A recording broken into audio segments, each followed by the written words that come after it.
From the campus of the University of Pennsylvania Wharton School, this is Innovation Navigation on Business Radio. Here is Professor David Robertson. And welcome to Innovation Navigation on Business Radio, powered by the Wharton School. I'm Dave Robertson. I join you here on Sirius XM Channel 111 every Tuesday from 9 to 10 a.m. Eastern, replayed throughout the week and available on Fridays as a podcast. As regular listeners of this radio show and podcast know, we like to talk about everyday innovation here. We love to take deep dives behind the scenes at innovative companies to understand how to do innovation better. And like last week, we talked to a company that makes wire baskets in Baltimore for 25 minutes. Fascinating little company. But today we're going to look at the bigger picture. While I'm a big fan in the power of little ideas, it's useful to stop and take a look at the big ideas that have changed and are continuing to change our world. So today we're doing a big idea show. And we're going to start by talking to a CEO who's trying to cure cancer in a new and exciting way. In an industry with one of the most expensive and time-consuming development processes in the world, the Boston pharmaceutical startup BERG is reimagining the drug development process and trying to solve some of healthcare's biggest questions. We're going to be joined by Niven Narain. He's co-founder, president, and CEO of BERG.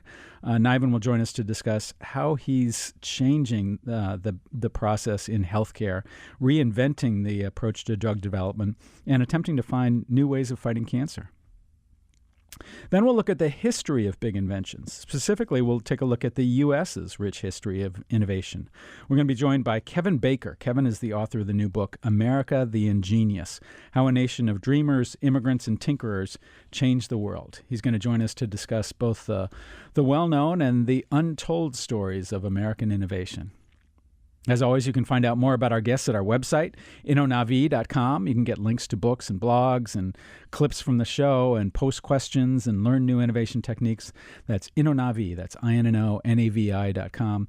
And our podcast comes out every Friday on iTunes. Simply check iTunes for Innovation Navigation, and you can download the show for free if you miss it on Tuesdays. So our first guest today is Niven Narain. He's co-founder, president, and CEO of BERG. Niven, welcome to Innovation Navigation. Oh, thank you, David. Thanks for having me on. Yes, thanks for coming on. I'm interested in this topic because, you know, when it comes to new drug development, innovation is slow and expensive. I've been affected by cancer, as I'm sure most of our listeners have. My brother just recovered from colon cancer. My mom passed away from different types of cancer, and we've been pursuing cures for decades. But you are working on a new you and your company are working on a new methodology and a new way of coming up with drugs that would fight cancer and other diseases. And I want to get into that. But first, can you take us through the current process for developing new drugs and, you know, take us through how that works and what goes on in the different phases? Sure, Dave. So currently the process of drug discovery is, takes on average about 10 to 15 years. And, if you look at the last, the Massey numbers or other numbers from Matt Harper at Forbes, the cost is on average from 2.6 to over $4 billion.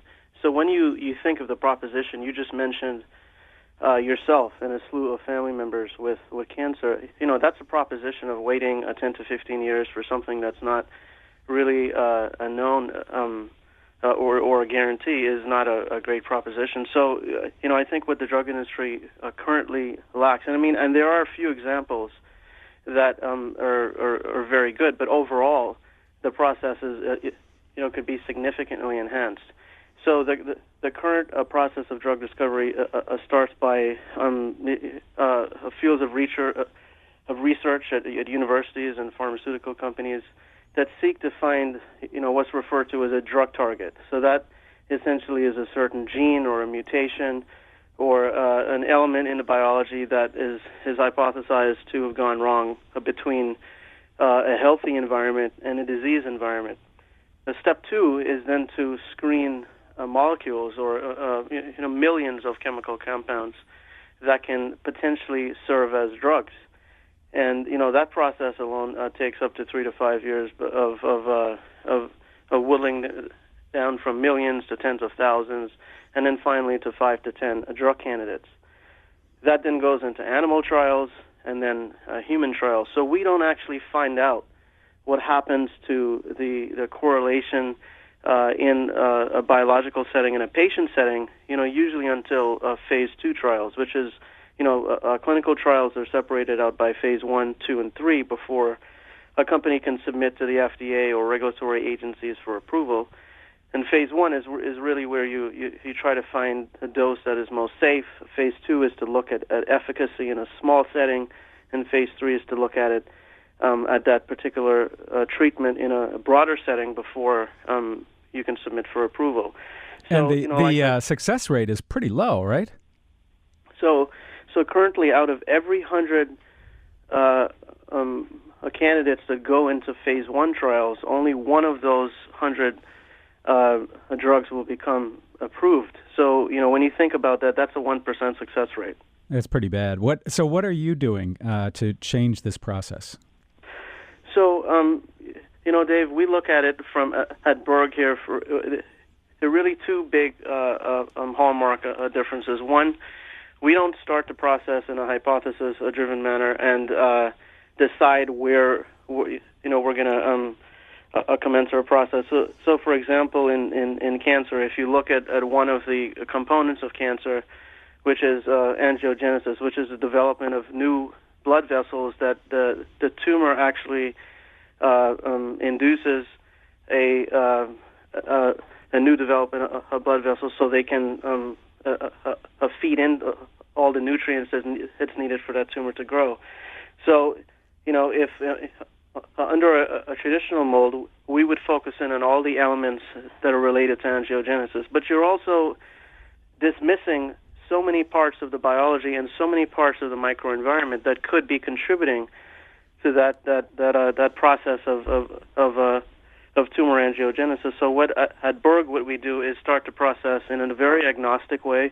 We don't make any assumptions or hypotheses.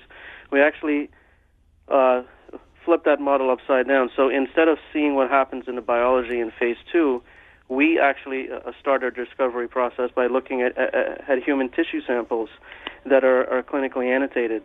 So what we do is we take an in-depth analysis of those tumor samples by looking at genes and proteins, lipids. We also make human-derived cell lines, so we look at how those cells behave in certain environments so we can recreate the disease setting. And then finally, we correlate that data with the outcome data from those patients. And then the second key differential is instead of us analyzing the data from what is traditionally known in the biology or in the published literature, we apply artificial intelligence. And the use of the AI is really higher order math that is able to crunch all that data from a population of disease samples and compare them to healthy normal samples. So this is big data at its biggest, right? I mean, you're looking at a tremendous amount of information, and you're comparing, say, healthy pancreatic cells with cancerous pancreatic cells, and you're looking at it across a different population of people. And so what kinds of insights has that led to that were surprising to you in the industry? I think that the key thing that was very surprising to us is the non-obvious areas of the biology that we originally would think has no correlation to cancer. For example, elements in that you would see in other disease settings and enzymes like in diabetes having an effect in a cancer cell, and that's really been so far very surprising. In addition, the AI has allowed us to go much more in depth into finding more broad spectrum mechanisms. So instead of just looking at one mutation, there's no way that one mutation is gonna lead to a cancer. So what we're finding at BERG is that they're really a coordinated sequence of biological events that together, for example, in the mitochondria, which is the powerhouse of the cell, but also is responsible for a cell's ability to undergo cell death. we're finding the elements of metabolism that control the mitochondria in a cancer cell being switched in a cancer environment compared to a healthy environment. So it's one allowing us a much more in-depth analysis of what's known, but it's also allowing us to find a novel biology. We're talking with Niven Narain. He's co-founder, president, and CEO of BERG. And if you have questions about drug development or just big innovation in general, give us a call at 844-WHARTON. That's 844-942-7866. So, Niven, let me try an analogy on you. A century ago, we used to drill for oil by looking for areas where oil was bubbling up to the surface and sinking wells down beneath that. It was a little better than random, but it only captured really a small portion of the oil that was available under the ground. And now we map the geology, we test using all kinds of probes, we look for the presence of certain isotopes, and only then do we drill wells, and the success rate is much higher. Is that kind of a reasonable analogy to what you're trying to do? You're considering much more data to try and understand what the chemistry and the biology around tumors is, and comparing that and trying to understand what can be done to treat them. Is that a fair analogy? Well, I think it is a fair analogy, Dave. I would add to that analogy in that, we are, when we drill for oil, we're only looking at in most cases at the ocean, and we're making assumptions also that if there's certain parts of the world, whether it's on the northern coast of South America or along the southern coast of the United States, there's enriched oil basis there. But what the BERG interrogative platform is doing is helping us to figure out that there are very non-obvious places, even outside of the ocean, where oil exists. So that we're looking at certain, just hypothetically, land areas or mountain areas that may be extremely enriched with oil. So it's helping us to look at the landscape and the terrains of a biological system in very unique ways that allow us to unravel, the mysteries of disease. And once we find that basic understanding of disease, that's where we start drug development. So I read a study on Facebook that found that if you live on top of ancient Indian burial grounds, that can lead to all kinds of horrible diseases. And the big pharma doesn't even measure that. Well, I think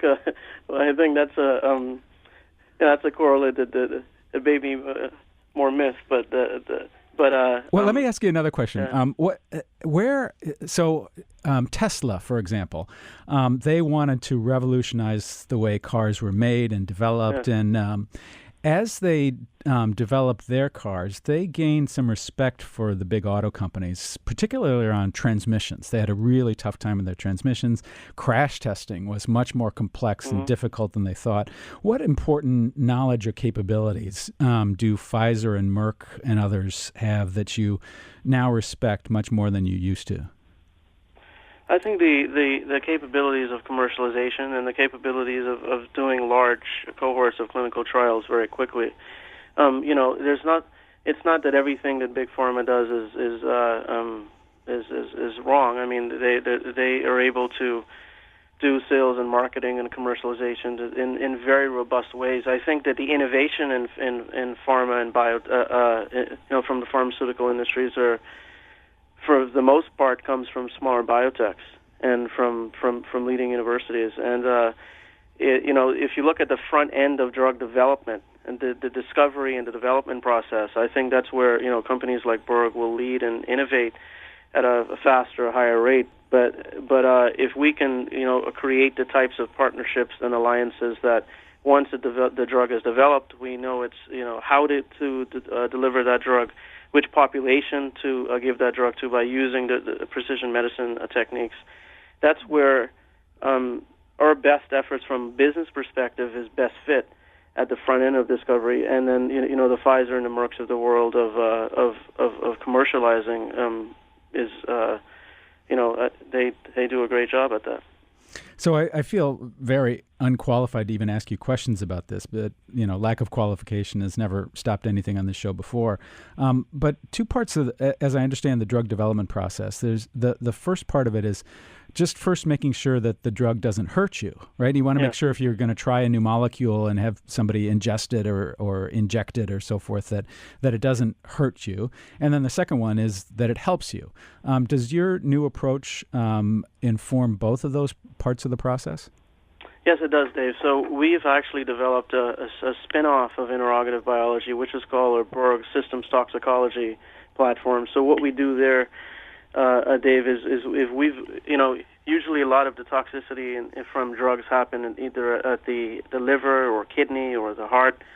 And what we've done is develop disease toxicology models that we then put our drugs and our candidates that come out of the platform into that process, so we can learn very quickly, even before we get into human trials, if there are any safety and tox signals. But I would say that all of our drugs that come out of the platform are actually based on endogenous enzymes and proteins and peptides. So instead of us having to go and screen the millions of compounds, the AI is, since it's identifying that difference between health and disease, all of the drugs in the BERG pipeline are actually naturally occurring elements of human biology that, in and of themselves, serve as drug candidates. So that's also a very key differential. We're skipping that whole a process of high throughput chemical screening in the traditional sense. Right, yeah. One of the things I read about you, and I forget whether it was Wired or Fortune, was talking about how one of your treatments simply makes the tumor act more like a healthy cell, which makes it easier for other existing treatments like chemotherapy to attack it. Yeah, so the treatment is BPM-31510, which is a naturally occurring coenzyme. In addition to it's a drug conjugate of a naturally occurring coenzyme Q10, in addition to the lipids or the fats that are in the mitochondria. And what that conjugate is doing is it's enabling the mitochondria to behave much like a healthy normal mitochondria in a cancer state. Because what happens is then cancer, there's a deal that's negotiated between the cancer cell and or the cancer environment and the mitochondria, where the cancer cell behaves in a much less energy efficient manner. So instead of breaking down glucose in a high oxygen environment and produces a certain amount of normal energy, it decides to be less energy efficient and use lactic acid, which is like the buildup in muscles in athletes after they do a 100-meter sprint. So that's actually the fuel a cancer cell prefers to live on. However, in living off a low oxygen anaerobic environment, it's able to evade apoptosis. So all the elements that control cell death in a cell are pretty much shut off in cancer. So that so what happens is that when BPM-31510 is reintroduced at very high physiological levels into that environment, the mitochondria is turned back on. It uses the fuel that it's used to using in a healthy environment, and that also reinitiates the process of cell death. So by the reinitiation of the process of cell death, a cancer cell also, in some cases alone, by our drug alone, undergoes apoptosis. But there's a certain a gene family, which is BCL2, that's existent in the mitochondria, and a lot of the chemotherapy resistance and the resistance to cancer therapies are actually due to overexpressed levels of this protein. So when we give our drug, we're decreasing the levels of this protein, so thereby allowing other therapies, whether it's biological therapies, immunotherapies, or chemotherapies, to then work the way they're supposed to work. And so in basically, most you're taking cases. the armor off the tumor cell and making it much more vulnerable. That's exactly right. So you're listening to Innovation Navigation on Business Radio, powered by the Wharton School. I'm Dave Robertson, and I'm talking with Niven Narain. He's co-founder, president, and CEO of BERG. Niven, we've got a question here from one of our listeners, Brandon from Virginia. Brandon, what's your question for Niven? Hi, how's it going? Good, thanks. Hey, Brandon. I'm curious, when do you think the world will be cancer-free, and what hurdles will we have to overcome before we get there? Well, Brandon, that's a real bold question, and I think we're all trying very hard to make that a reality. But realistically, Brandon, I think that the point where we are right now, we can understand a cancer much more fundamentally, which is step one. And step two is to really put a stranglehold on tumor growth and by using the therapies like I just spoke about at BERG and immunotherapies, et cetera. I think that cancer is always going to be around because the truth is, as we age, we become less efficient at many processes, and one of those processes, just by aging and just by our lifestyles, the efficiency of our cell turnover rates are not what it used to be when we were otherwise healthier and younger.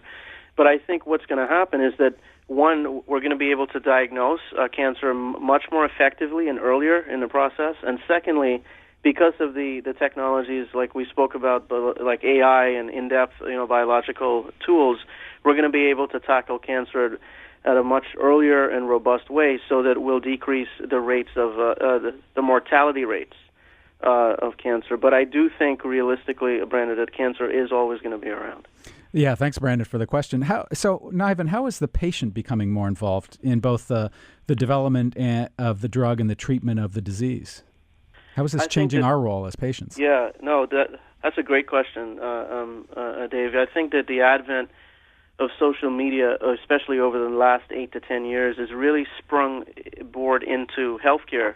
And by doing that, patients, one, are speaking to each other, much more easily and more. So the information and the issues between patients become more accessible.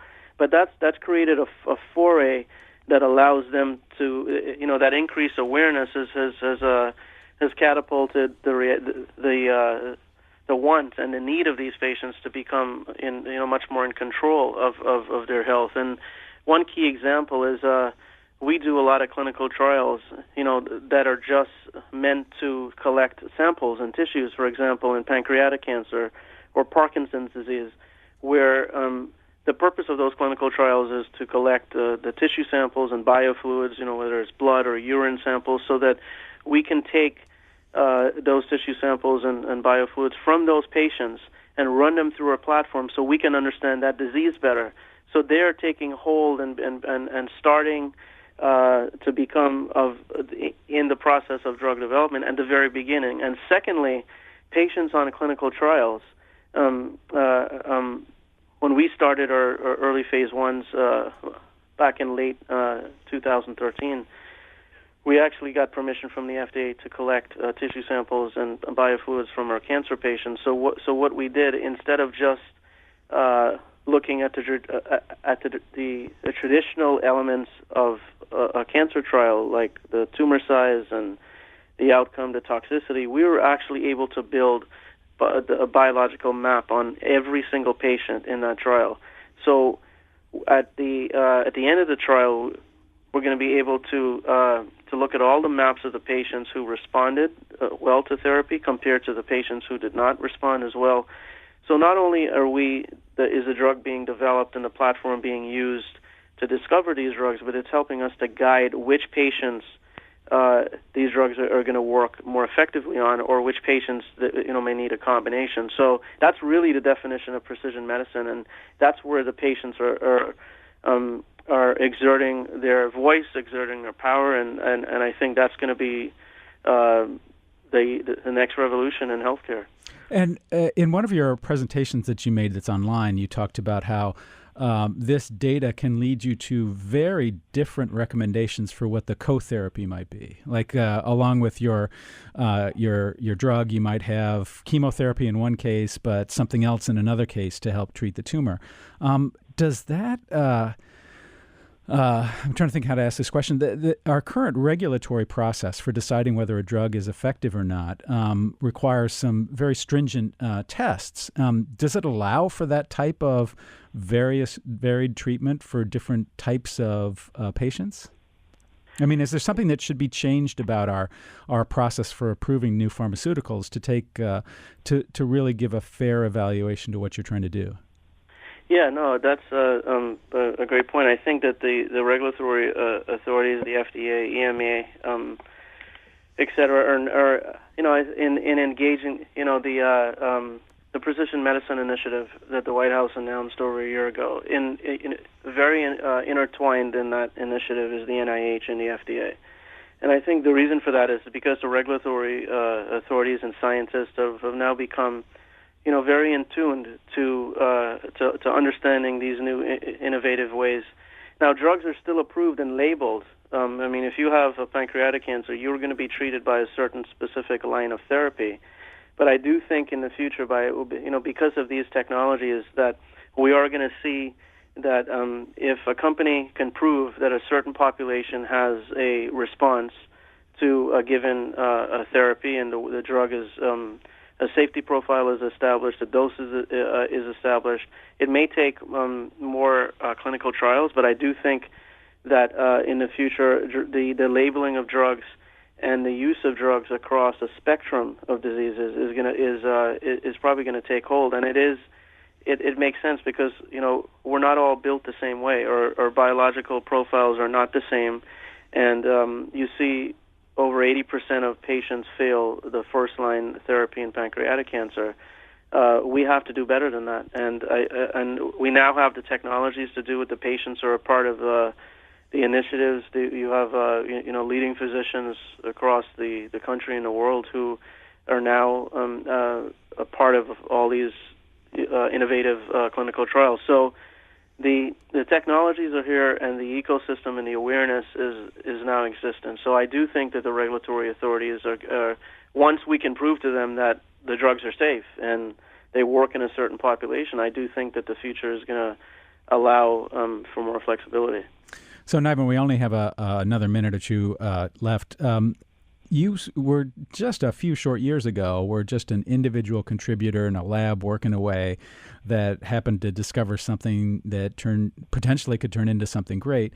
What advice would you have to that person listening now who's in the lab, beavering away on something and maybe about to discover something? I think to everyone who's got your show on in some lab across the world, you have to keep at it. You have to believe in what you're doing, but you also have to engage as much constructive criticism up front.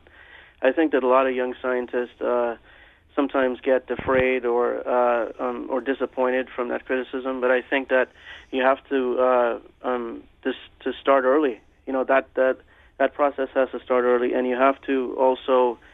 It sounds so cliche-like, but if you really believe that something's going to work, I remember my old professor at Miami would say, we're not going to have a philosophical argument. Let's have a scientific argument. So the best way to show something is to show data. I mean, if you're data-driven as a young innovator, then you can and your data proves out what. It correlates to the outcome of what you're trying to show. Whether it's post-diagnostic or hypothesis-driven, you just have to stay at it, because I think especially in a world where technologies and data and information is so enriched, and there's so many angles to every issue, you just have to keep at it, because at the end, that's the only way that you're going to prevail. We've been talking with Niven Narain. He's co-founder, president, and CEO of BERG. Niven, thanks very much for coming on Innovation Navigation.